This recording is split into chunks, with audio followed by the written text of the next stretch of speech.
Bonjour à tous, bienvenue dans The After Worlds, le podcast 100% dédié au World Championship 2020. Je suis Aboutine et aujourd'hui, on a un invité de marque que vous ne connaissez peut-être pas. C'est un petit nouveau sur la scène League of Legends.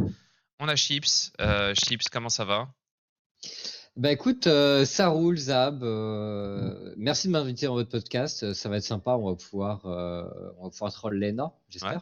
Ouais, bah, je sais, à chaque fois les gens, c'est ce qu'ils attendent. Et bien évidemment, pour m'accompagner, je serai avec Laure. Laure qui ne rate aucun épisode. C'est vraiment une super invitée. Incroyable. Laure, ça va? Ça va super, ça va super. Contente d'avoir pu profiter d'un jour de pause avant de reprendre. Puis ouais, comment dire, on a parlé de la résolution des groupes et de comment ça pouvait se passer. Je m'attendais pas forcément à ce qu'on ait des tiebreakers dès la première journée, mais journée sympa. Ouais. Difficile pour certaines équipes, mais sympa.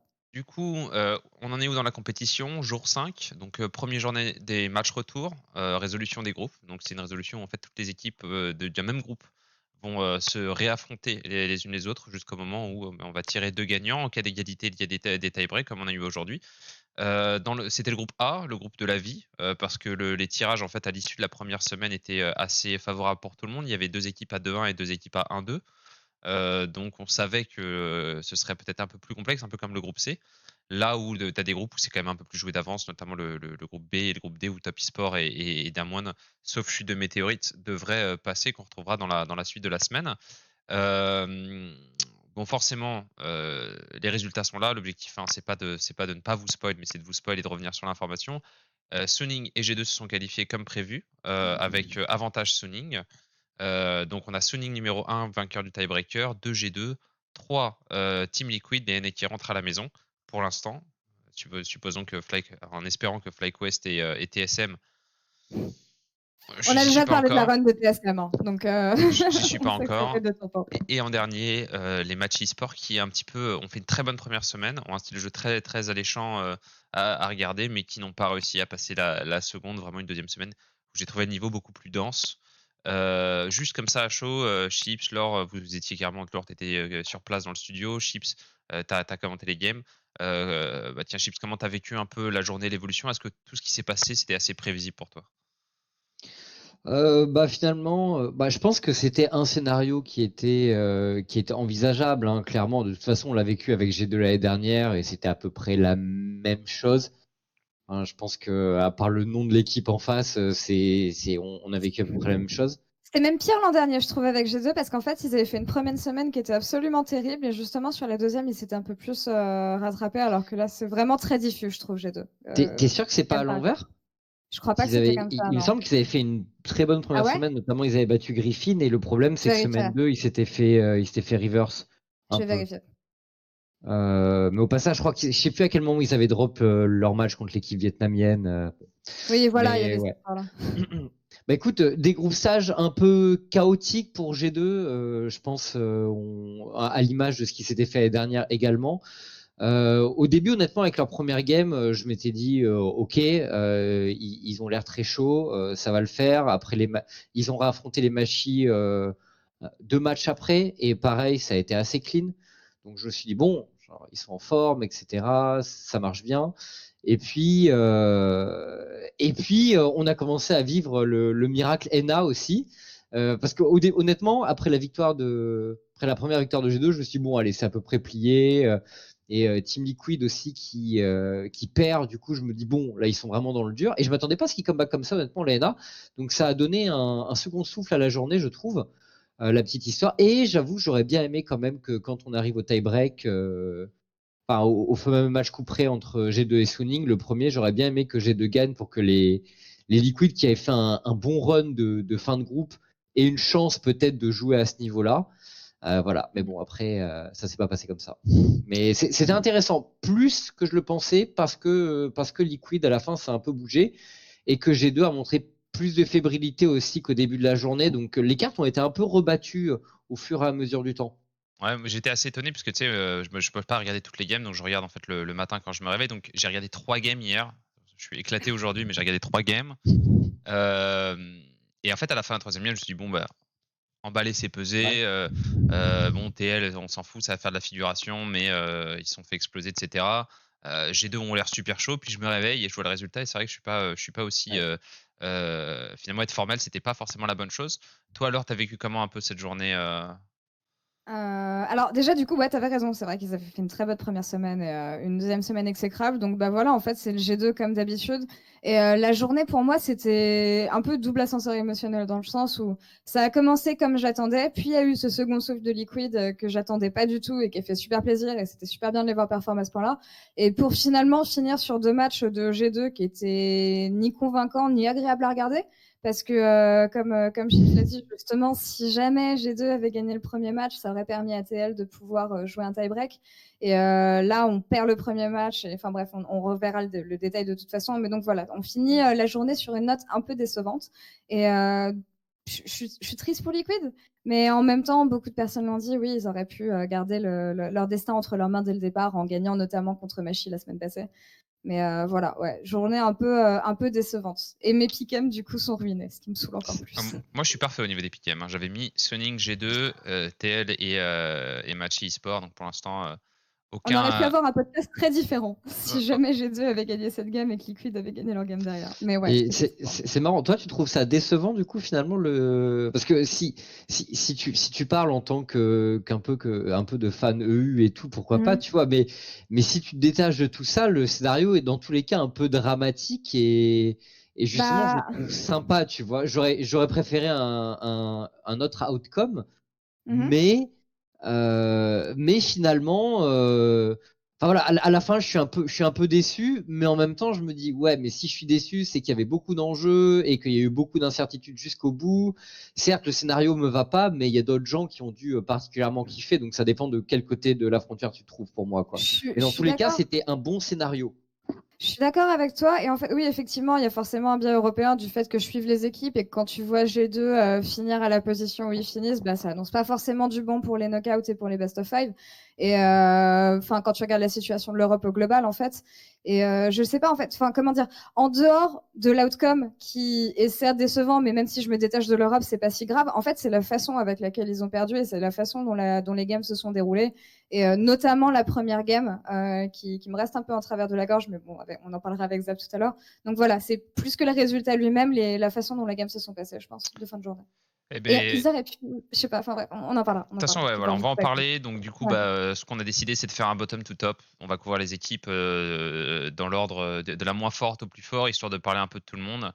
Retour sur, pour moi, une des vraies sensations, une des vraies fraîcheurs de ces World Championship.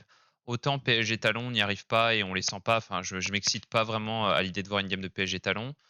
Je peux pas dire les que je conditions m'emballe. difficiles pour l'équipe quand même, hein, on peut le rappeler. Hein. Non, bien Ils font un évidemment. play-in cool, mais avec des subs, ils récupèrent le line-up et ça se passe pas forcément. Exactement. Donc, voilà, je suis complètement d'accord. Mais bon, dans un cas plus, on va dire standard, je peux pas dire que je me pavane de regarder une game de Unicorns of Love, tu vois, entre dormir une heure de plus et veiller à 3h du mat pour gagner Unicorn. Généralement, je choisis d'aller me coucher, je regarde le matin.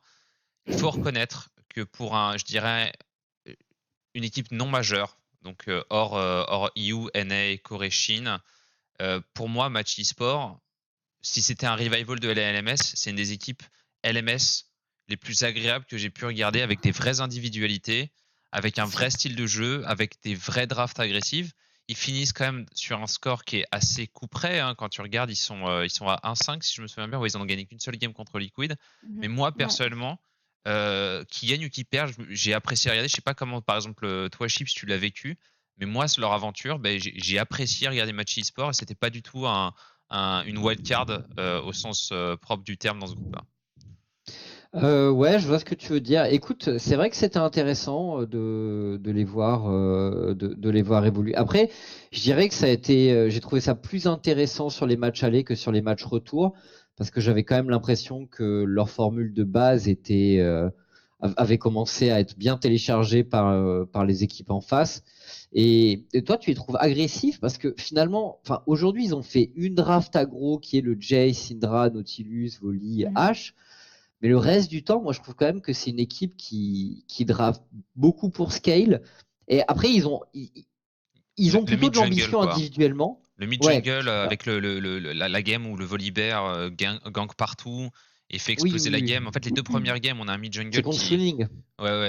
et même Ouais. ouais, il y avait contre Suning, il y avait la game contre TL où justement pareil, ça avait été très très proactif du côté des Matchis. Et d'ailleurs, je pense que c'est le reproche qu'on peut leur faire dans cette deuxième semaine, c'est d'avoir pris un jeu peut-être plus méta, plus standard. Il y a un Lee Sin qui a été sorti, mais par exemple jouer Ornn, Graves, Orianna, Ezreal, Alistar pour une équipe comme Suning face à G2, ça me paraissait un peu un manque d'ambition par Ouais. rapport à ce qu'ils avaient fait, tu vois, par rapport à l'ADN qu'ils nous avaient montré. Moi, c'est vrai que j'ai pas regardé toute leur game, j'en ai regardé une avant d'aller me coucher et les autres, je les ai passés en fast forward.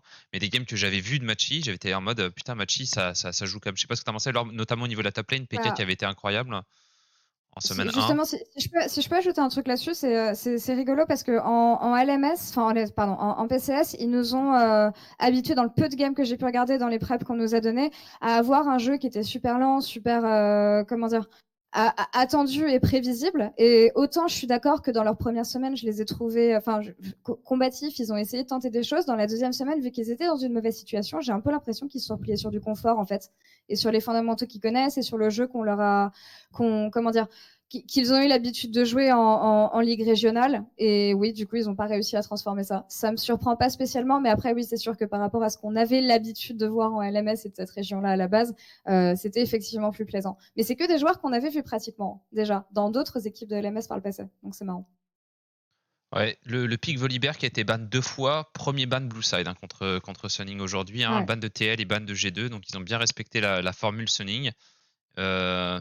C'est bon, de manière générale, c'est vrai que c'est pas toujours excitant d'avoir la région PCS pour nous occidentaux. C'est des joueurs intéressants en vrai, hein, pour le peu à qui j'ai pu parler, vraiment. Et puis t'attends pas ça d'une région comme ça finalement, donc c'est cool. Ouais. Et moi, j'ai trouvé ça intéressant que tu parles de PK parce que je pense que c'était vraiment la plus grosse sensation de l'équipe après les matchs allés. Et tu vois, un peu, pour moi, un peu à l'image de toute enfin, de ce que j'ai ressenti des matchs aujourd'hui, je trouve aussi que lui a été en dessous de ce qu'il avait produit sur les matchs allés. Donc, est-ce que c'est la concentration de rencontres? Est-ce que leur formule était un peu épuisée? Est-ce qu'il était en sur-régime? Tu vois, enfin, c'est difficile de trouver la raison en général. Mais j'ai trouvé plus dans le dur, alors que dis-toi, dans le pré-show, on avait pris un joueur, un joueur à surveiller pour chaque équipe, et c'était le joueur qu'on avait pris. PK, en faisant le pré-show hier, on s'était concerté, on s'était dit ouais et tout, ça semblait guide, notamment sa game contre G2 avec son mort de Kaiser dans les matchs allés avait été impressionnante. Et là aujourd'hui, je l'ai trouvé dans le dur, quoi. J'ai retrouvé j'ai vu un top laner qui prenait assez facilement 15-20 CS dans la tronche rapidement et qui était pas très juste dans ses plays.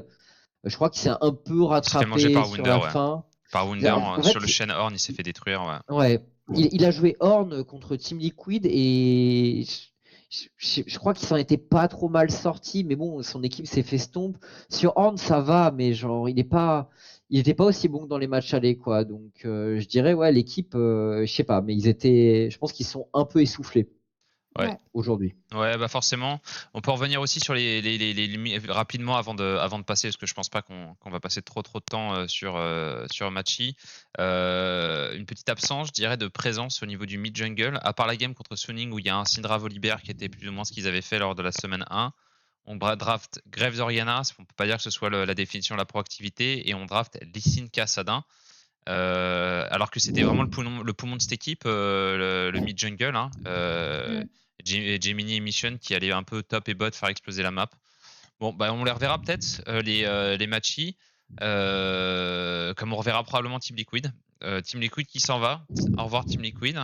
Ce qui est assez painful. Hein. C'est assez douloureux quand on se rend compte que après leur victoire contre G2, je pense que la région NS est retournée vers les valeurs historiques. Hein, donc certains VRTL comme peut-être le porte-étendard de la région, l'équipe qui avait le plus de chances d'aller faire l'upset, d'aller chercher cette seconde place de groupe, sachant que ce serait forcément difficile d'aller chercher la première. On rentre dans une journée de manière très difficile pour la Team Liquid qui se font pulvériser par G2. Et puis, alors peut-être, et finalement peut-être pas, c'est comme je disais, c'est une journée qui a un petit peu d'ascenseur émotionnel. La première game d'ailleurs, pour en parler un peu, contre G2, cette fameuse game où il blind Kalista et il y a cette Lulu top de Impact et ce Ekarim jungle. Ça a pas du tout marché. J'ai l'impression qu'ils se sont fait manger du début à la fin. Laure, toi, t'en as pensé quoi de cette game?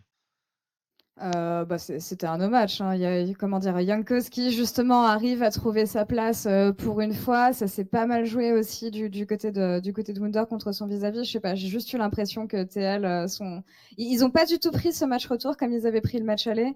Et G2 pour le coup, comment dire, ont gommé tout ce qu'on avait pu leur reprocher, notamment sur l'early game, et ont bien compris que c'est là-dessus qu'ils avaient une carte à jouer. Et je sais pas, j'ai juste l'impression que c'était en fait, en voyant cette game de TL, je me suis dit c'est ruiné pour leur journée. Et je vois pas comment ils vont réussir à faire quelque chose. Et c'est là que ouais, j'ai eu de l'espoir en G2. On en reparlera plus tard, mais je sais pas ce que t'en penses, Chips. J'ai pas eu l'impression que TL ait essayé de faire quoi que ce soit vraiment pendant ce match. Je pense qu'ils n'ont pas pu faire grand-chose. On pourra discuter des raisons qui ont fait que et des performances individuelles, mais ça a clairement été pour moi la meilleure copie rendue par G2 pour l'instant dans ces Worlds pour plein de raisons. Parce que j'ai retrouvé notamment Yankos et j'ai un exemple qui est assez probant. Mais voilà, enfin, je pense que. Attendez, j'ai un call sur Discord. Dieu. Essaye de pas quitter. Essaye de pas quitter Non, c'est bon, je suis là. ta- Je suis là. Non, désolé. Parce qu'en fait, on a un call commun où tous les gens qui sont là pour préparer le pré-show sont réunis. Et du coup, ils appellent sur ce call-là. Je prépare pas le pré-show aujourd'hui. Merci pour les insights. Voilà, Merci. De rien. Voilà, c'est en direct, hein, vous voyez. Go Gaming prépare ses pré-shows sur Incroyable. Discord. Incroyable. Des insights comme on n'a jamais vu. Mais ouais, Liquid, écoute, pour moi, il y avait un peu d'idées. Enfin, il y avait des idées intéressantes dans leur draft, notamment trouver un moyen pour moi de donner de la puissance et du volume au pick et Karim, qui pour moi est un mauvais pick s'il n'est pas associé à des buffs derrière, des trucs qui le rendent plus fort. Du coup, c'était une formule, mais ça n'a pas très bien marché. Et c'est vrai qu'après cette game, je l'ai pensé doux. Je pensais que mentalement, il n'y aurait plus rien. Ouais, on se souvient notamment du TP de Lulu qui laisse un Sylas stop prendre quasiment 3 plates pour ne rien prendre, et après ça on a senti vraiment Team Liquid qui avait déjà utilisé sa trap card. Et c'est vrai que c'est probablement l'histoire de Team Liquid dans cette journée. C'est une histoire comment dire, de force mentale, puisque leur deuxième game de la journée c'était contre Suning. Attends, si. bah si, Ah si, TLG2, ouais, MCXN, et ensuite on joue contre. ouais. Ouais, c'est ça en fait. Et on se dit, bon, c'est bon, G2 qui vont, enfin Team Liquid qui vont pouvoir prendre leur ticket retour après se faire exploser contre Suning. Suning qui en plus avait montré un état de forme hallucinant contre les Mochi avec les Machi, pardon. Machi, oui. Les Machi, c'est bon, ils sortent de la compétition. On aura, c'est bon. avec une Irelia dont on reparlera forcément quand on parlera de Suning, complètement hors norme.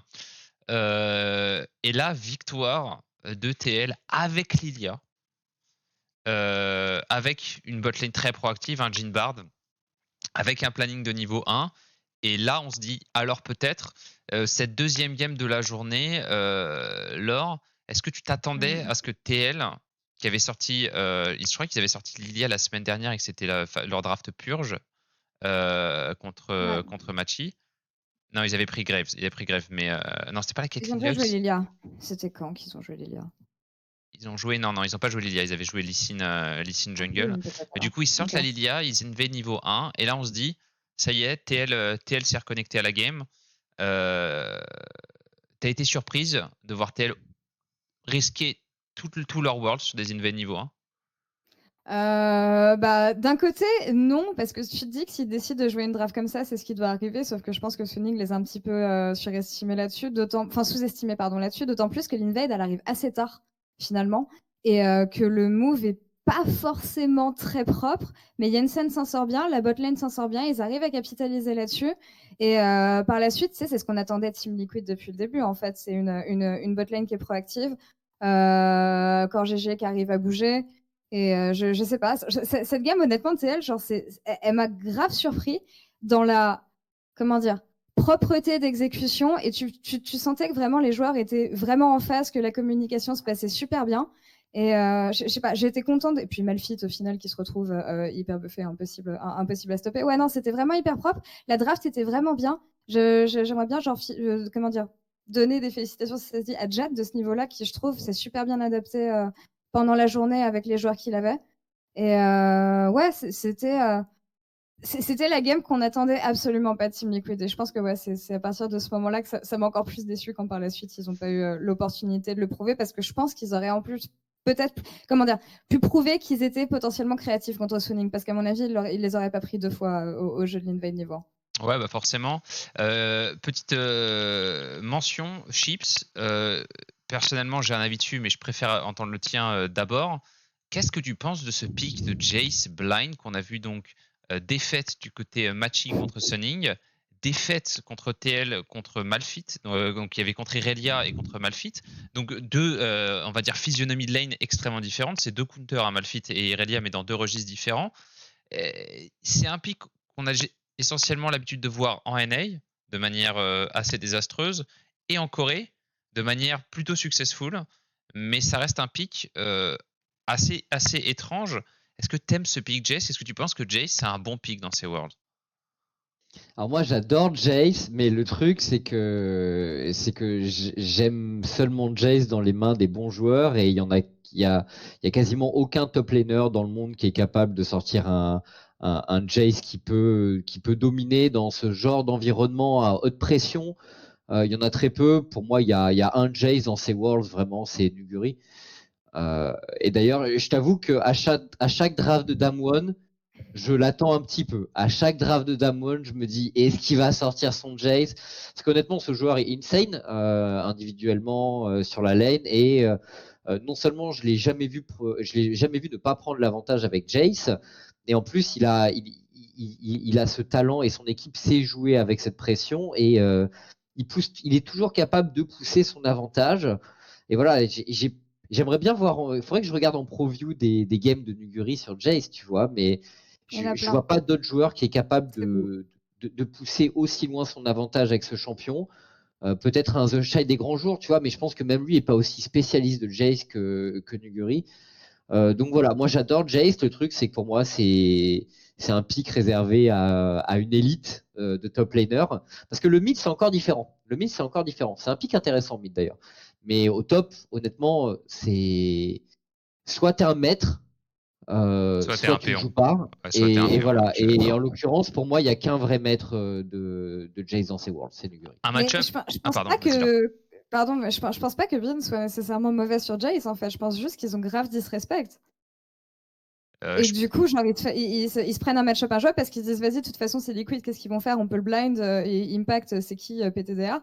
Et qu'ils les disrespectent de ouf là-dessus, mais je doute que Bin soit lotière sur Jace, vraiment. Quand tu vois ça reste un pocket pick pendant ces Worlds, en fait. Enfin, quand tu vois Irelia, tu peux pas te dire que c'est pas possible. Vraiment. Ouais, après, c'est pas parce que t'es insane sur un champion que t'es insane sur un autre. On va ressortir les stats tout de suite. Hein. Mais vas-y, regarde ça. Justement, en parlant de Bin, je pense que le Jace de Nuguri contre la Irelia de Bin, qui est probablement la meilleure Irelia top du tournoi, ça peut être un match-up qu'on retrouverait potentiellement en demi-finale. Si Damwon et Suning pass, ce serait un match-up qui serait incroyable. Je dirais le vrai problème pour moi, c'est que Jace, justement, tu peux jouer. Jace player. Non, mais je pense qu'il peut jouer Jace. En Chine. Donc et le problème, c'est que je pense que si tu veux regarder ça, il faut regarder le trio top. Le problème, c'est qu'il joue Grave Jace. Le mec prend Malphite parce qu'il joue double AP et il joue double AD sur le top side, jungle top. Donc Malphite est déjà très fort. Et en plus, Malphite avec son R, l'ulti TF, c'est vraiment pas une menace tant qu'il a son R parce qu'il est juste à R out. Et donc en fait, je pense que le pick Malphite counter non pas juste Jace, mais counter le trio top side où il n'a pas peur de TF, il n'a pas peur de Graves ni de Jace. Et donc il est en train de chill sur sa top lane et il va scale. Et par contre, je pense que par exemple, s'ils avaient eu Jace Evelyn contre Malphite, je pense que la game aurait été complètement différente. Donc pour moi, c'est plus Suning qui joue double topside avec un Jace. Et je pense que Jace, pour moi, a soit besoin que tu aies une forte pression bot side pour laisser en 1v1, soit un AP jungle qui puisse jouer autour de lui. Et là, je pense qu'il n'y avait aucune des deux conditions. À revoir, je veux revoir le Jace de Bin parce que moi, c'est Irelia, hier, j'ai vraiment kiffé. Pour revenir sur TL, on a parlé de la game contre Suning qui gagne. Et là, on se dit, alors peut-être, victoire contre Matchy avec, encore une fois, Syndra Shell Lydia dans l'ouverture de pick, avec Senna Panthéon, donc Core JJ qui part sur Panthéon, un pick proactif, un pick de roaming, un pick qui peut quasiment tout faire, il est contre un H-Barn, Invade encore une fois en early, pression en early game, comment dire, qui snowball, victoire de Machi, De TL. pardon, de TL, et on se dit peut-être TL, et derrière cette défaite de GD contre Sunning.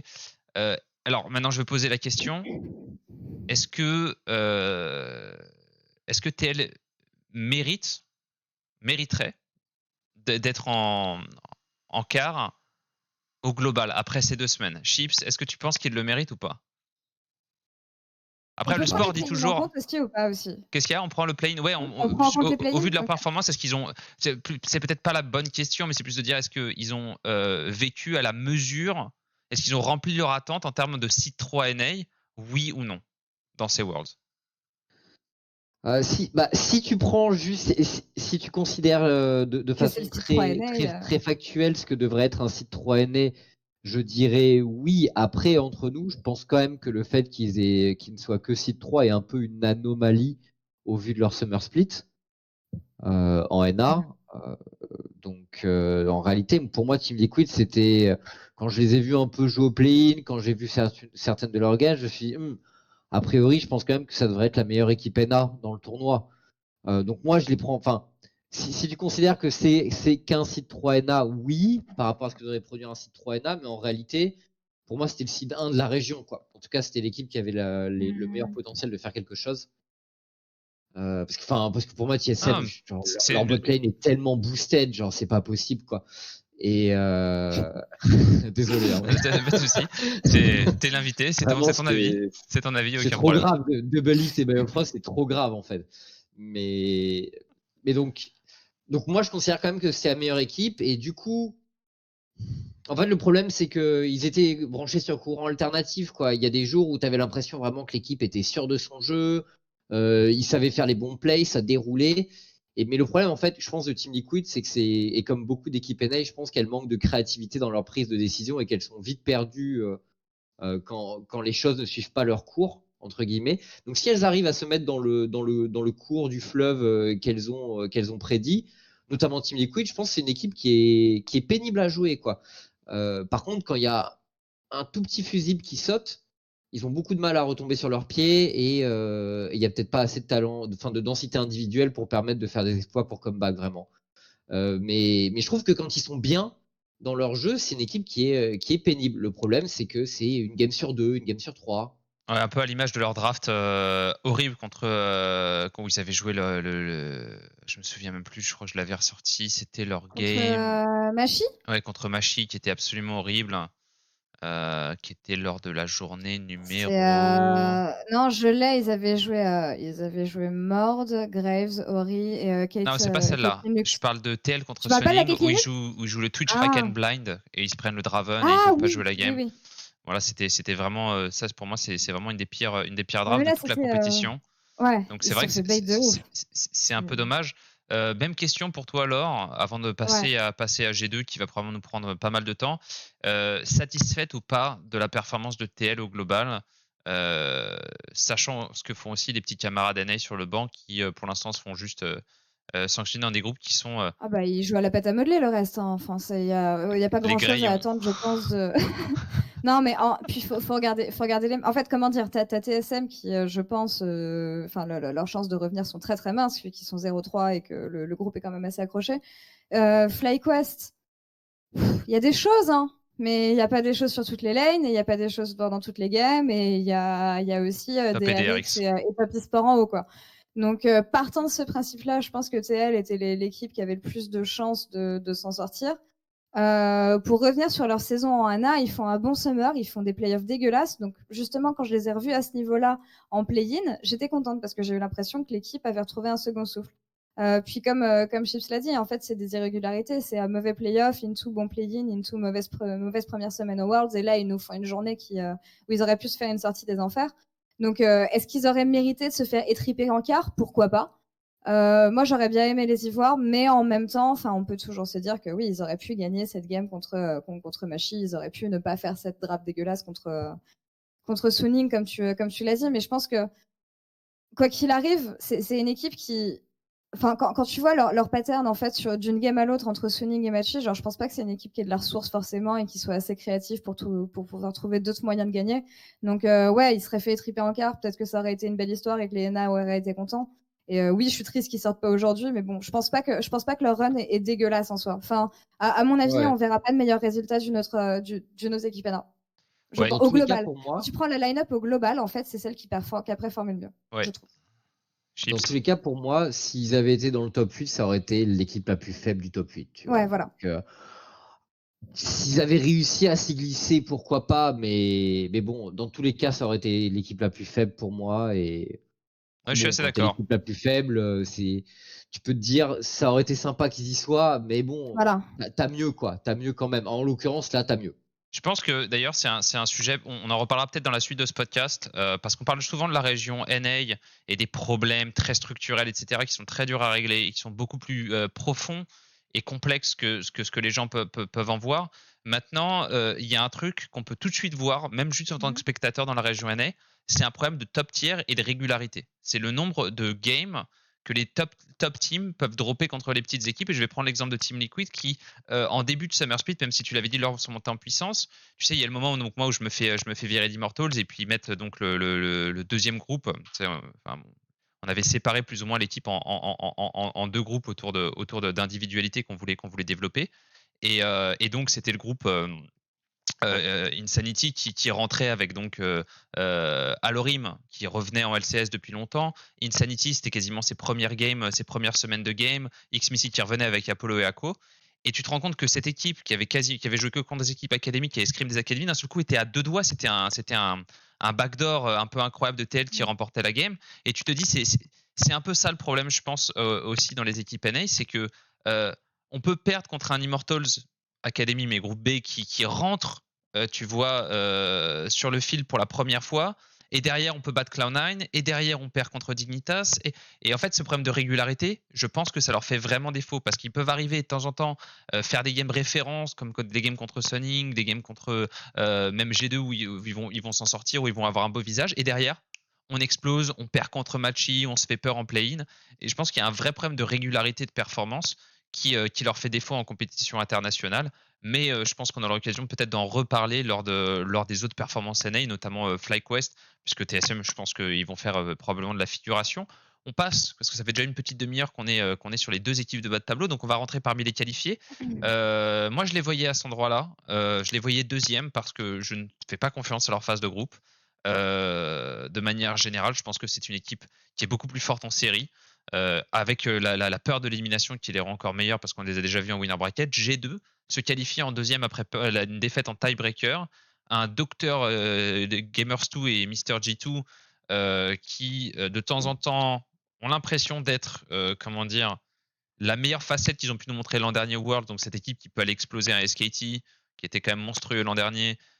Et de temps en temps, on a l'impression que c'est Perlin Pimpin eSport qui décide de flash au niveau du baron et on se dit mais qu'est-ce qu'ils sont en train de faire. Laure, toi en plus tu les suis toute l'année, tu les interviews, tu les connais en privé, etc. Est-ce que G2 Ça tirait la gueule aujourd'hui. Hein. C'est une bonne équipe. Est-ce que mentalement ils sont là? Est-ce que mentalement ils ont l'impression qu'ils peuvent aller au bout? C'est un peu la question que j'ai envie de poser. Encore une fois, hein, ils auront un visage différent pendant les séries, sauf que je sais pas à quel moment on peut parler de tout ça, mais le fait qu'ils finissent deuxième, ça fait qu'ils vont se taper soit Damwon, soit Top eSport, soit Genji, je pense, ou même si se tape Fnatic, c'est même pas non plus une meilleure chose parce que ça veut dire qu'on se sépare d'une équipe européenne. Donc honnêtement, quand je leur ai parlé à la fin de la journée, ça tirait grave la gueule. Genre ils étaient très très très déçus. Sauf que le problème, c'est qu'ils savent qu'ils sont comment dire, pas constants. Ils ont pas l'air de savoir comment trouver la solution. Et tu vois, tu parlais tout à l'heure de TL qui est pas constant. Bah moi, j'ai l'impression que G2 sont en train de tomber là-dedans. Et après, d'un côté, je suis contente que ce soit le genre de choses qui leur arrive maintenant en phase de groupe, parce que là, maintenant, ils ont une semaine pour se remettre en question. Mais je sais pas. On n'a pas du tout le niveau de l'équipe de l'an dernier, ça c'est sûr. Je sais pas ce qui se passe avec Perks. Perks, j'ai pas trop eu l'occasion de lui parler ces derniers jours. On a que 2 joueurs en fait qui sont constamment solides, 3 joueurs j'ai envie de dire qui sont constamment solides, et Yankos qui commence enfin un peu à se réveiller. Mais vu la tête des équipes qui peuvent rencontrer en quart, je ne donne pas cher de la peau de G2 en tout cas pour l'instant. Mais ils peuvent surprendre encore une fois. Sauf que le truc, c'est que depuis le début de ces Worlds, ce qui me surprend avec G2, c'est que c'est une équipe qui nous est habituée à être créative et plutôt à mener les autres à la baguette en termes de pick et à dire bon bah la méta est jouée comme ça, bah non on va jouer les choses autrement. On pensait qu'on était dans une méta qui était uniquement orientée des junglers carry, donc du coup hors des junglers au service des lanes, ce qui était loin du style de Jankos. Jankos a quand même réussi à se réinventer là-dessus, mais aussi à montrer mine de rien aujourd'hui un peu qu'il pouvait être ok sur des pics carry. Mais on est loin du G2 qui arrive à être encore créatif et j'ai du mal à les voir franchir cette marche-là en une semaine. Je sais pas si vous voyez ce que je veux dire. J'ai l'impression qu'ils en sont loin. En tout cas, avec les games qu'on a pu voir aujourd'hui, c'est pas trop l'impression que ça me donne. Ce que tu veux dire, c'est que G2 l'an dernier avait des fondamentaux tellement ancrés Les que fondamentaux avoir sont là, en fait. une Zoé Pike bot lane, une Orianna bot lane, toutes ces flexibilités qu'ils avaient dans leur draft, notamment tout ça au niveau des Pikes qui sortaient contre SKT. Tu penses que c'est quelque chose qui va leur manquer? Est-ce que c'est un avis que tu partages, toi, Chips, par rapport à la suite du tournoi concernant G2? Disons que en fait c'est toujours pareil, les méta se ressemblent pas forcément, donc ce que tu pouvais, est-ce que ce que tu pouvais créer l'année dernière, tu peux le recréer cette année? C'est pas On en entend évident. parler, désolé, je vais pas t'interrompre, mais on en entend parler des AP bots qu'on pourrait potentiellement sortir. Le Ziggs, on en a entendu parler, la Kai'Sa, on en a entendu parler. Eka nous disait l'autre jour justement que pourquoi pas imaginer d'autres pics. On parlait de Cassio notamment, je crois, mais bon, ça c'était plus dans un autre cadre. Donc voilà, je vois pas pourquoi, vu la façon dont le jeu est joué et vu ce qu'on a pu voir des équipes depuis le début du tournoi, je vois pas en quoi c'est impossible en fait. Et peut-être que je me trompe et que j'ai une mauvaise lecture de jeu à ce niveau-là, mais je vois des subtilités qu'on pourrait. Hi, no, it's fine. Désolé, il y a mon collègue qui m'a Pas de porté. souci. Thank you, Tim. Honnêtement, je sais pas si c'est impossible, c'est très dur à dire. Tu vois, moi aussi, je dirais que là sur le papier, non, c'est pas. Là aussi, je dirais que c'est pas impossible, mais le truc, c'est que bah tu vois les deux teams qui, je pense, sont les plus dangereuses du tournoi théoriquement, donc Tess et Damwon. Il y a pas de fioriture quoi sur la bot lane. Ouais. On en reparle. C'est fucking solide et classique, tu vois. Et le truc, c'est que bah, si G2 a scrim ses équipes et qui se sont fait pulvériser en tentant des trucs par des duo lanes conventionnels, je pense pas vraiment que ça les incite à partir sur des trucs bizarres. Ça a marché pour UL un peu, mais il faut voir aussi les équipes qui affrontaient UL, quoi. Donc, c'est sûr, le truc, c'est qu'en fait, quand tu vois Damwon qui drave des trucs standards et qui t'explose avec, bah tu te dis ok, cool, si je pique Ziggs, mais si je me fais éclater, est-ce que ça a le moindre intérêt, quoi? Alors, justement, si je puis me permettre là-dessus, il y a une interview de Reckless qui a été faite par Ashley où il dit un truc que je trouve vraiment intelligent. C'est que de son expérience des Worlds, les équipes dominantes arrivent avec leur style. Copier leur style, ça sert à rien. C'est pas au jeu de Damwon que tu arriveras à les prendre, et que c'est justement en faisant preuve de créativité et en faisant des choses auxquelles ils s'attendent pas que tu peux justement essayer de surmonter ce genre d'équipe. Est-ce que tu vois ce que je veux dire? C'est bien sûr. Le Yamato, le rugby style de Yamato. C'est un peu le Yamato Talk. Non, mais c'est pas forcément dans. Ouais. C'est d'expérience. C'est vrai que, en tout cas, les équipes qui arrivaient avec leur style de jeu et qui le jouaient à la perfection. Si vous voyez cette vidéo, et que vous avez tout regardé, dans les commentaires, bien évidemment, vous souhaitez bon appétit alors, parce qu'elle a une longue journée. Donc, bon appétit, Bubu. Si jamais je le vois pas en com, je serai extrêmement déçu. Et elle sera extrêmement déçue, elle aussi. Parce que c'est important, comme compte, de se faire souhaiter bon appétit. Non, mais il n'y a aucun problème.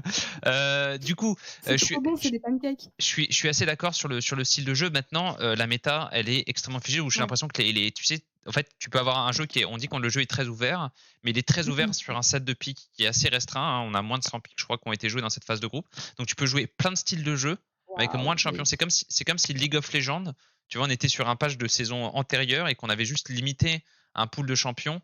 Et sur ce pool de champions, c'est vrai que là où je rejoins Chips, c'est que j'ai pas l'impression de voir G2 capable de passer la seconde en termes d'unicité. Quel est pour vous, avant de passer à Suning, quel est pour vous le pire adversaire que pourrait rencontrer G2 en quart? Bah, je pense que c'est forcément Il n'y a qu'une réponse. Après, il n'y a pas qu'une réponse d'ailleurs. Non, parce que c'est bien le problème. top, c'est violent. Ouais. Même après, j'ai l'impression quand même le groupe C est légèrement en dessous, mais si jamais il rencontre un seed 1, j'ai quand même l'impression que Alors, c'est un style de jeu, quoi. Est-ce que tu préfères jouer contre Damwon? L'an dernier, ils avaient mis 3 à Damwon, bon, c'était pas la même équipe. mais d'un côté, voilà, c'est des joueurs qui ont déjà joué d'une certaine manière. Ouais, ils ont mis Mais 3 pas... à Damwon l'an dernier. Ils ont plutôt un bon C'était pas le succès. même G2, c'était pas le même Damwon. Ils ont un bon succès contre les équipes coréennes et généralement, ils se font casser la gueule par les équipes chinoises, les G2. Donc, Chips, c'est quoi la pire pour toi? C'est quoi le pire adversaire? Bah, par rapport à tout ce que Knight tu ou viens de dire, Showmaker? tu vois, moi, je pense pas que le problème il soit sur la mid lane. Je pense que, enfin, ça dépend, tu vois, ça dépend de la Oh, journée il de peut être à plein Caps, d'endroits, mais Ou hein d'Yankos. Et ça dépend de la journée de ouais, Caps, d'Yankos, Yankos, moi j'ai de trouvé très Perse. bon aujourd'hui, hein, donc oui, le truc Oui, c'est mais il qu'en y a eu des moins général, bons.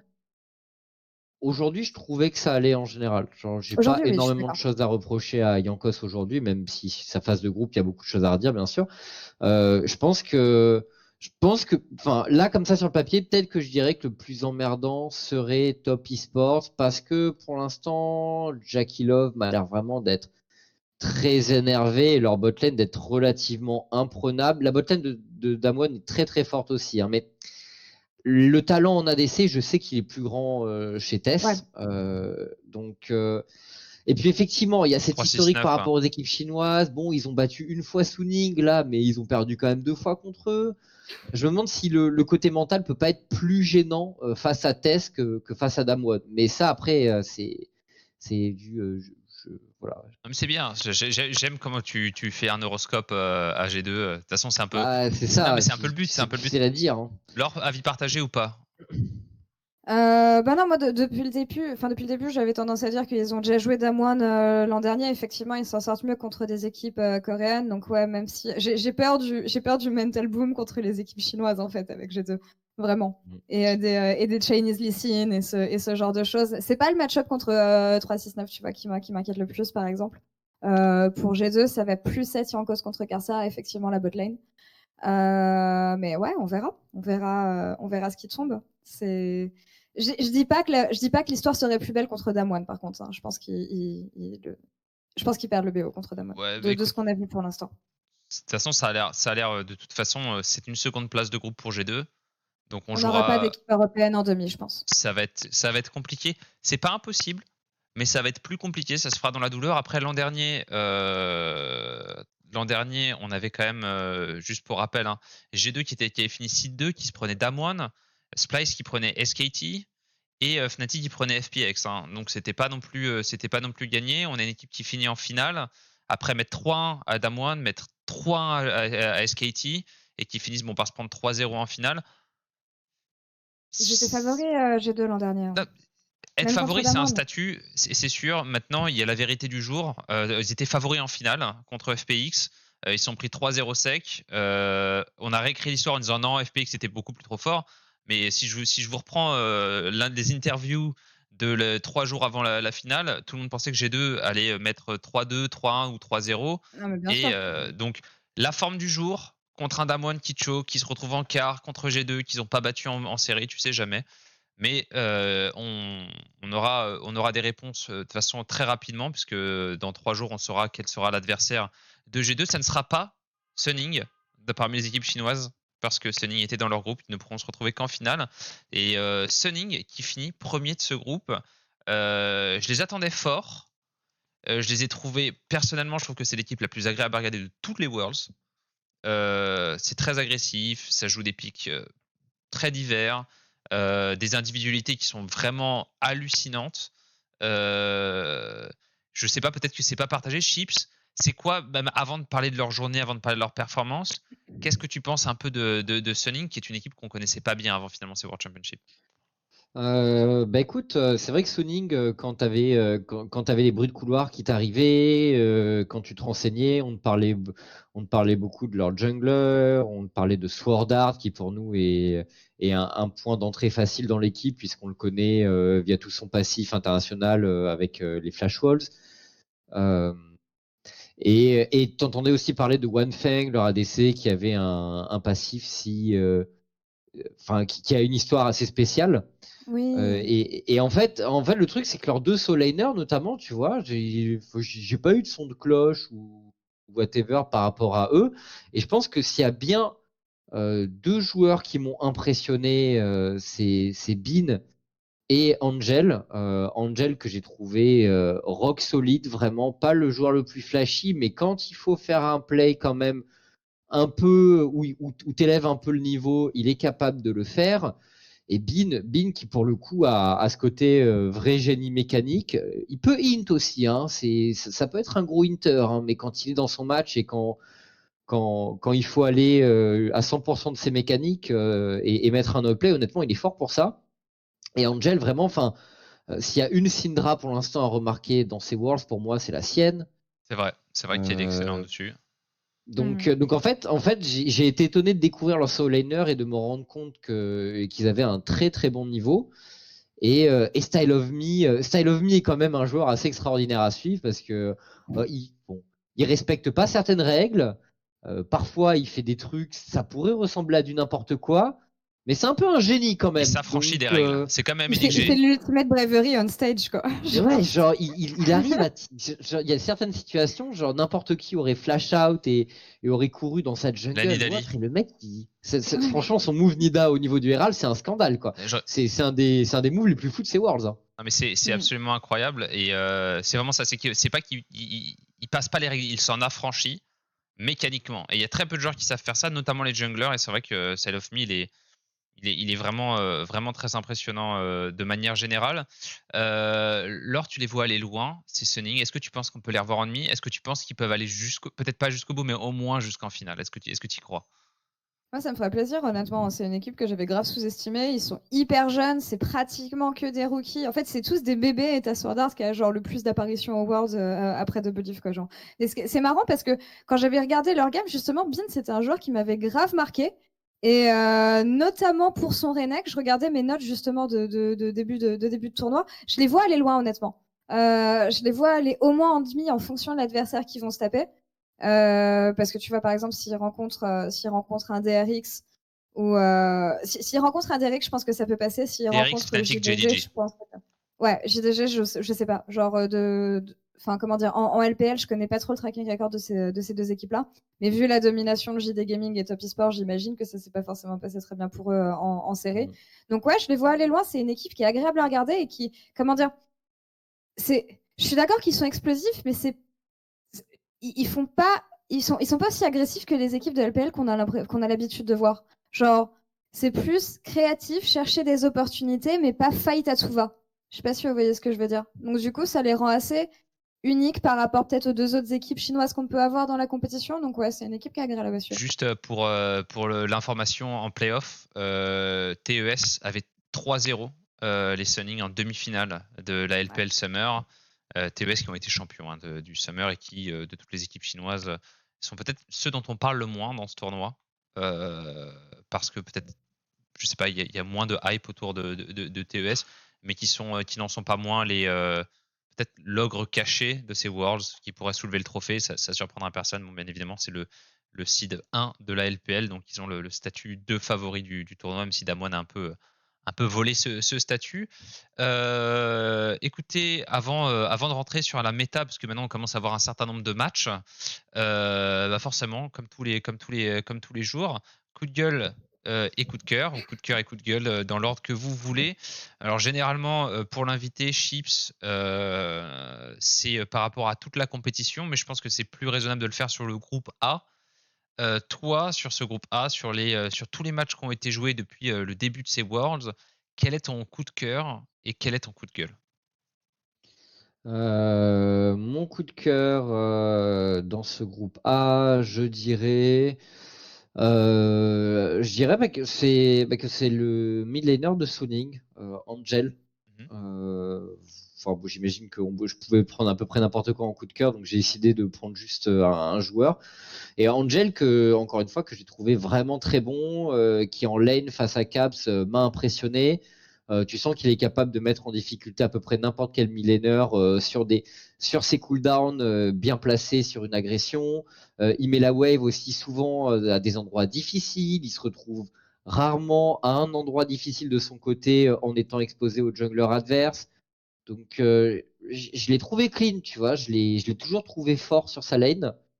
Et voilà, et c'est un joueur dont on parlait peu, et au passage, j'ai trouvé sa Syndra excellente. Il y a beaucoup de Syndra qui ont déçu dans ces Worlds. Donc voilà, et sa dernière Akali, là, on parle de Akali depuis quelques jours, et on se demandait où était passé le champion. Bah là, il a donné un petit élément de réponse, c'est parfaitement jouable contre Syndra, il n'y a pas de problème. Voilà, donc je dirais pour l'ensemble de son œuvre, vraiment, et le fait qu'il soit passé un peu sous les radars au début, je dirais Angel, coup de cœur, ouais. Et coup de gueule. Coup de gueule, je dirais. Est-ce que j'ai envie de mettre un coup de gueule pour G2?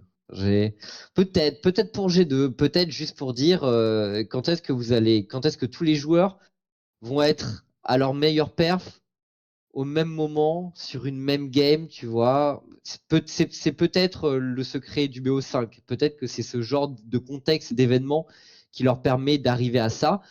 Mais ce qui m'a énervé chez G2, et ce qui m'a plu en même temps, c'est que j'ai vu chaque joueur avoir d'excellents moments dans cette phase de groupe. Il n'y a pas un joueur où je me dis, ouais, il a été zéro de A à Z et il n'y a rien à prendre. Vraiment, tous m'ont convaincu à certains moments. Le problème, c'est que j'ai l'impression que l'instrument est jamais parfaitement accordé. Et du coup, il y a toujours une fausse note à un moment, il y a toujours un petit truc qui gêne. Et j'espère que pour les best of five, avec ce contexte tout particulier dont on dit que G2 se nourrit, j'espère qu'enfin l'instrument sera parfaitement accordé. Et même s'ils perdent, tu vois, qu'ils jouent tous de la façon dont on attend. C'est légitime. Laure, sur le groupe A, pareil, coup de cœur, coup de gueule. Sur le groupe A en général? Ouais, groupe A, ouais, au global.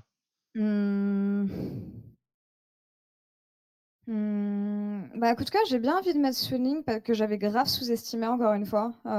Puis qui sont plaisants à voir pas dans le style boucherie de la LPL qu'on a l'habitude de voir. Puis qui sont quand même super jeunes en fait. Genre quand je vois que Sofem il a 22 ans, c'est absolument insane. Et Tu trouves ça jeune, toi, 22? pour des premiers Worlds, ouais. Attends, Traiton, il est déjà retraité à 21. Ouais, moi je trouve que c'est assez vieux, 22 ans. Moi je trouve que la moyenne d'âge. c'est un. Ah ouais? Bah, moi, 22, je trouve ça vieux pour un joueur, ouais. Ok. Ouais, je sais pas. faut voir que les joueurs qui percent, généralement, ils ont. Après, tu as différentes générations de joueurs, tu vois. Et nous, on est habitués aux vieilles gloires des X-Missy à 29 ans, mais quand tu prends dans l'ensemble, c'est sûr que les joueurs sont plutôt dans le 16. Dans le 16-21 que dans le 21-30. La moyenne d'âge des. Tu vois, Knight, il a quoi? Knight, il a un truc genre 18? Knight, il est super jeune aussi, ouais. Je pense que Nuguri, pareil, non? Nuguri doit avoir genre 19, non? Ouais, un truc comme ça, ouais. Attends, moi, justement, quand j'ai appris l'âge de Side of Me, j'ai été surpris. Et en fait, je me suis rappelé que j'avais entendu parler de 21, lui. okay. 21, c'est marrant. C'est pas si jeune que ça. Après, en vrai, on avait déjà eu cette discussion de l'âge de maturité pour les top laners. Et je pense qu'il est un peu plus vieux que pour d'autres rôles. Oui, c'est vrai, je suis assez d'accord avec toi. Donc, du coup, ouais, tu dirais Suning? Ouais, Suning de façon générale. Et coup de gueule. En vrai, je sais pas. C'est un truc qui m'a vraiment. Laure qui adore tout. Tout est fantastique, tout est génial.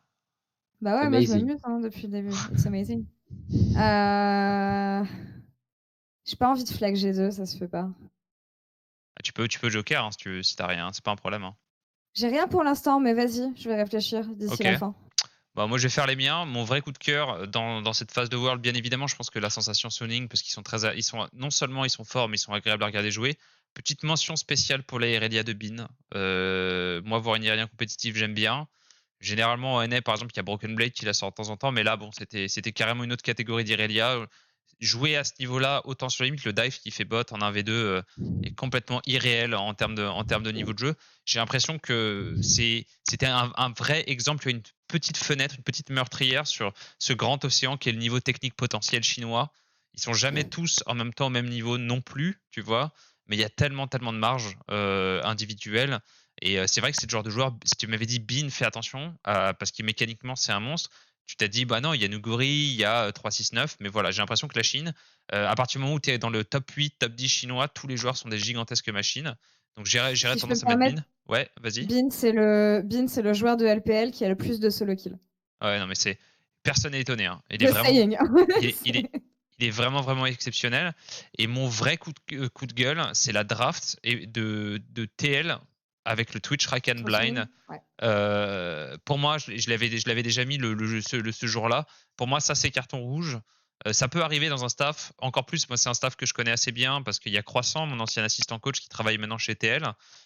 Croissant, qui est un exemple en termes de draft, qui m'a énormément aidé, notamment sur le plan de la draft. Il était vraiment très, très bon parce qu'il arrive non seulement à lire ce qui est bon pour l'équipe, mais il arrive à lire tous les petits mind games et les tricks qu'il peut y avoir en draft. Et il arrive à très bien comprendre les intentions de draft des joueurs en regardant leur solo queue. C'est vraiment un très très très bon gars là-dessus. Donc je pense qu'ils avaient un bon staff et c'est vrai que je ne comprends pas comment ils finissent avec ça, mais bon, on peut supposer que sur le jour J ils étaient perdus. Donc pour moi ce sera mon coup de gueule. Si t'as pas de coup de gueule, Laure, il nous reste 5 petites minutes pour passer sur la méta. Donc comme d'habitude la méta, moi j'aime bien m'y attarder, mais pas trop parce que bon, les pics sont aussi importants, mais c'est plus la draft de 5 champions qui est plus important que la somme des pics. On a, comment dire, ce qu'on se rend compte, c'est que c'est une méta qui est très counter pick heavy, si je peux dire, parce que finalement les blind picks, c'est-à-dire les picks qui sont le plus joués, ont win rate assez faible. Vous voyez, donc par exemple, si je regarde sur la top lane, Renekton a un win rate négatif, Volibear est quasiment neutre, Ornn, je crois qu'il est à 50, il est un peu moins de 50%. Camille, c'est la seule qui, dans les pics très populaires, a un win rate positif. Shen est à 50%, Lulu est négatif. Et dès qu'on rentre dans les pics moins pris, donc des pics qui vont être de counter pick, qui vont pas être blind, et là, tu as Jax à 100%, Malphite à 100%. Alors, tu as des exceptions. Jace avait été pris blind. Comment dire, Mordekaiser marche pas trop. Kennen 100%, Sylas 100%, Irelia, tu vois, 100%. Donc vraiment du counter pick sur les solo lane. Et pareil, on peut avoir la même tendance sur la mid lane. Syndra 30%, Orianna 30%. Bon, Lucian qui est complètement broken 100%, mais Echo 100%. Azir 0%, pareil. Galio 100%, 700%, Akali 100%. C'est une méta de counter pick. Et le vrai paradoxe dans ces worlds, c'est qu'on se dit counter pick heavy méta, red side et roi. Généralement, c'est ça. 61% de win rate du côté du blue side. Chips, est-ce que tu as une idée du pourquoi du comment? Bah, en fait, dans les patterns, je trouve que ce qu'on retrouve, enfin, faudrait vraiment se pencher dans les enchaînements de pics, etc. Ce que j'ai pas tant fait. C'est régulièrement la même chose, quand même. Bah, on voit beaucoup, notamment le blue side qui pique sa duo lane en deuxième partie de draft. Et je sais pas, j'ai l'impression qu'avec la deuxième phase de ban, le fait d'avoir un pic de l'adio lane adverse de visible et toi le choix notamment tu peux t'assurer a priori un bon support en blind qui devrait avoir un bon match. J'ai l'impression que ça fait une grosse différence, mais ou alors parfois j'ai aussi l'impression que le problème du red side c'est que leurs deux premiers pics, donc les red 1-2, j'ai souvent l'impression que les équipes draftent des trucs à la con qui d'entrée de jeu les mettent dans le dur et sur un item, tu vois, typiquement ce qu'on fait les G2 tout à l'heure, le côté Syndra Lilia, c'est vrai, t'as raison, tu vois, tu peux dire dans genre de situation, ah bah rien qu'un item, les Mercury, là tu vois Red 1-2, et tu dis, ah bah rien que cet item va leur poser beaucoup de problèmes. Et en plus de ça, derrière, tu mets des pics, tu rajoutes le pic, avec qui va counter ça avec toutes ses spécificités. Et du coup, j'ai l'impression que ce raid 1-2, il est difficile, mais je sais pas si c'est vraiment l'endroit le plus difficile de la draft en red side, mais je vois des échecs parfois, et j'ai l'impression qu'encore une fois, le choix de la bot lane, souvent le red side se retrouve dans une situation un peu à la con, où si les bans ont été bien faits de l'autre côté, ils ont un mauvais match-up. Mais c'est pas le cas à toutes les games non plus, donc c'est difficile. Ouais, c'est vrai que c'est assez compliqué. Au niveau de la bot lane, on a un pool très très très restreint, hein, quasiment. On a 16 H, 15 Senna, 9 Jhin, 8 Ezreal, 5 Kalista, et après, bon, c'est du minoritaire. Il y a 3 Caitlyn, on s'en fout. Au total, on a 66 pics. Et on a très peu. L'or, ouais, c'est probablement des Worlds. Je vais faire la comparaison des Worlds. J'ai besoin d'une petite. Tu peux voir après Group Stage? Parce que sur Games of Legends, normalement, tu peux pas. Hein. C'est que tu. Mais c'est pas très grave parce que la majorité des games et des playstyle sont généralement montrés au Group Stage. Donc attends, je vais aller en saison 9. Je vais regarder le World Championship 2019. J'aurais dit 80, un truc par là. Et on a 92 champions qui ont été joués, donc 30 de plus. Alors bien évidemment, il y a beaucoup plus de matchs qui ont été joués. Et on avait des trucs comme des bans des Panthéons et des Canas qui avaient été bans 100% du temps lors du World Championship. Alors bien évidemment, c'est difficile de comparer des stats qui ne sont pas comparables parce qu'on a 77 games dans le World Championship, là on en a que 31. Mais j'ai du mal à voir plus 50% de pic. Hein, c'est ça, parce qu'on en est à 66. Et pour passer de 66 à 92, ouais, c'est pas exactement plus 50%, mais on n'est pas loin du plus 50%. Est-ce que tu vois la moitié des champions qui ont déjà joué en plus? Ou est-ce que toi, alors, Enfin, moi, j'ai l'impression que la méta, elle est complètement figée pour ces Worlds. Je pense qu'on va avoir des surprises pendant les BO parce que c'est généralement autour de ces moments-là dans les Worlds que les choses évoluent. Parce que tu dois t'adapter en série et que donc du coup, tu n'es plus sur un format de BO1 où tu vas pour des choses optimales ou comment dire, qui vont droit au but, entre guillemets. Donc, ouais, non, je pense pas. On n'aura peut-être pas autant de champions que l'an dernier, mais au moins, je sais pas, peut-être une quinzaine, une vingtaine en plus, en tout cas de présence pendant les knockouts jusqu'à la finale. Ça me surprendrait pas forcément à voir ce que les équipes peuvent amener. Mais en fait, quand tu vois le calibre des équipes qu'on a et et que tu les as vues un peu soit évoluer pendant l'année, soit que tu es allé faire des recherches sur ce que les joueurs pouvaient jouer, je sais pas, je vois on parlait du Jace notamment tout à l'heure, je serais pas que, enfin, c'est un pic qu'on a déjà vu du coup, mais dans la mesure où ce genre de champion-là peut être joué, je sais pas, je vois bien des hidden picks ou des pocket picks que certains joueurs ont l'habitude de jouer en ligue régionale, jouer pendant les séries, parce que la méta a pas tant évolué que ça. On retrouve les mêmes picks que ce qu'on retrouvait, en tout cas sur la fin d'année dernière, sur la fin de summer, pardon. Donc ouais, je sais pas. Peut-être pas autant que l'an dernier, mais oui, j'attends en tout cas plus de picks, ça c'est sûr. Ok, on va voir ça justement dans les. Il nous reste quand même pas mal de groupes et pas mal de matchs. Hein. On n'a pas encore commencé les séries. Demain, on retrouvera le groupe B, le groupe de Damwon, si je ne m'abuse. Je vais quand même double check, mais je suis 99% sûr. Ouais, c'est ça. Je crois qu'il faut une résolution dans l'ordre. C'est ABCD, hein, c'est ça. Ouais, ABCD. Voilà, donc. C'est facile cette année. Ouais, c'est vraiment simple. Du coup, patch d'ouverture PSG contre Damwon. Bon, je vais poser une seule question pour ce groupe parce que je pense que c'est la seule vraie question que les gens se posent.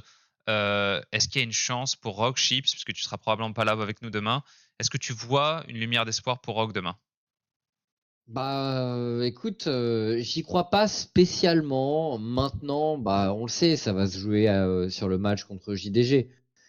C'est la dernière fois, j'ai quand même senti Rogue surclassé en teamfight. C'est un peu un problème parce qu'une équipe comme JDG t'amène forcément sur ce point-là du jeu, même si tu les bats en lane, ce qui est pas évident non plus, hein, ce qui est loin d'être garanti pour Rogue, honnêtement. Même si tu les bats en lane, même si tu as 2-3 000 gold d'avance, ils vont t'amener à jouer des teamfights. Ils ont un collectif qui est rodé. En teamfight, les mecs n'ont pas peur. Ils savent jouer aux bons endroits. Ils savent forcer les objectifs. Donc, honnêtement, il y a peu de chance, je pense, pour Rogue sur ce que j'ai vu. Mais peut-être qu'à leur tout meilleur niveau, ils peuvent prendre une game à JDG. C'est pas impossible. Peut-être qu'ils devraient s'inspirer de Team Liquid. Team Liquid qui est allé emmerder des équipes plus fortes qu'elle avec des invades niveau 1, notamment en étant un peu ballsy sur ce genre de choses et en changeant les règles du jeu d'entrée, tu vois, et derrière pouvoir snowball. Parce que c'est le truc de Team Liquid, c'est trop souvent pour moi ils étaient hors de leur match. Par contre, quand ils commencent à se mettre dans les bonnes dispositions et que mentalement ils sont dans leur game, qu'ils arrivent à suivre un plan, à avoir des priorités, à pouvoir profiter de ce moneur prix, d'un petit avantage, etc. C'est des équipes qui savent dérouler leur plan. Et finalement, pour moi, Rogue, on a vu dans leur macro en cours d'année que quand ils avaient le contrôle d'un match, c'est une équipe qui sait dérouler. Problème, comment se mettre en contrôle d'un match contre une équipe qui, a priori, est supérieure en quasiment tout point. C'est la grande question. Pour moi, Team Liquid ont apporté des éléments de réponse intéressants. C'est un peu flip a coin par moment. Mais si tu vas avec les balls, ça peut passer hein, au niveau 1, chinois, coréen, machin. Écoute, si tu as un pic qui fait la différence et que tu vas dans le bon buisson et que tu as bien scout, tu sais à peu près ce que fait l'adversaire, ça peut passer. Ça peut passer. Et à partir de là, la confiance est dans ton camp. C'est l'autre qui est un peu à poil et qui a du mal. Et s'il y a ça, pourquoi pas? S'ils veulent y aller un peu de façon. Et tu vois, Rogue, par exemple, ils ont réussi à le faire. Le fameux moment où ils gank mid pour moi au level 1 avec le Rakan et où ils prennent le first blood sur leur premier match de la compétition. Ça, c'est le genre de choses, par exemple, qui change complètement les règles d'un match. Et s'ils arrivent à faire ce genre de truc, pourquoi pas? À la régulière, j'ai du mal. Ok, bah écoute, on verra ça demain. PSG Damwon, Rogue JDG, Damwon, Rogue JDG, PSG Rogue JDG contre Damwon, le gros match à la fin. Ce seront des affiches que vous retrouvez à partir de 9h du mat, 10h du mat, pardon, excusez-moi, sur Gaming, 9h30 de pré-show si je me souviens bien. Sur Riot Games. Sur Riot Games, bien évidemment, si vous voyez voir l'or. Vous avez vraiment besoin de viewers. Hein. Ouais, c'est hyper important. Donc Chips, tu seras au casse demain, comme d'habitude. T'es au casse demain? Absolument. Ok, super. On te retrouvera demain. Laure, merci. Fabien, Chips, merci de votre présence dans ce podcast. Merci à vous de l'avoir regardé. N'hésitez pas, on lit avec Laure, les invités, tout le monde lit les commentaires, donc n'hésitez pas à réagir dessus. C'est pas parce qu'on répond pas nécessairement immédiatement qu'on lit pas toutes vos réactions. N'hésitez pas à vous inscrire aussi à la chaîne de Laure. Il y aura du contenu plus fréquemment. Ça va pas s'arrêter. La chaîne YouTube ne se limite pas à ce podcast. Chips, bon courage pour la suite du tournoi. Pareil pour toi, Laure. Merci. Et puis on se retrouvera demain avec un nouvel invité. Bonne fin de journée à vous. Ciao.